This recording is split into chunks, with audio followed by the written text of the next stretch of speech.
سورہ رحمان کی تفسیر ڈاکٹر اسرار کے پسندیدہ ترین موضوعات میں سے ایک رہی ہے۔ وہ اسے قرآن کی عروس زینت قرار دیتے ہوئے اس کے ادبی جاو جلال اور کائناتی حقائق پہ بہت تفصیل سے گفتگو کرتے ہیں۔ ان کے نزدیک یہ صورت اللہ کی ربوبیت اور انسانی ناشکری کا ایک عظیم موازنہ ہے۔ پہلا پوائنٹ، صفت رحمان اور تعلیم قرآن۔ سورت کے آغاز میں ڈاکٹر صاحب اس نقطے پر زور دیتے ہیں کہ اللہ نے اپنی صفات میں سے الرحمن کا انتخاب کیا اور اپنی سب سے بڑی نعمت تعلیم قرآن کو قرار دیا۔ وہ فرماتے ہیں کہ انسان کے لیے مادی رزق سے زیادہ اہم اس کی روح کا رزق ہے جو قرآن کی صورت میں نازل ہوا۔ دوسرا پوائنٹ، توازن کائنات، میزان۔ ڈاکٹر صاحب فرماتے ہیں کہ اللہ نے کائنات کو ایک ترازو یعنی عدل اور توازن پر قائم کیا۔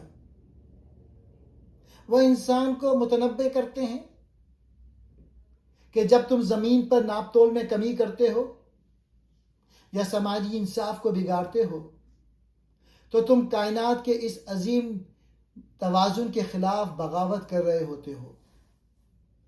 تیسرا نقطہ، جن اور انس کا خطاب۔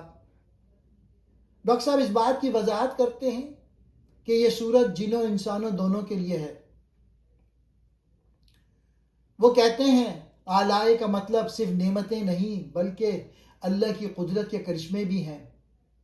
وہ فرماتے ہیں کہ یہ آیت ایک چیلنج ہے کہ اے جن و انس، تم اللہ کی کن کن قدرتوں کو جھٹلاؤ گے۔ چوتھا نقطہ، دو سمندروں کا سنگم۔ ڈاکٹر صاحب کے علمی دروس میں سائنسی اشارے ملتے ہیں۔ وہ بتاتے ہیں کہ کس طرح میٹھے اور کھارے پانی کے ذخائر الگ رہتے ہیں، جو اللہ کی خلاقی کا ثبوت ہے۔ پانچواں نقطہ، فنا اور بقا کا فلسفہ۔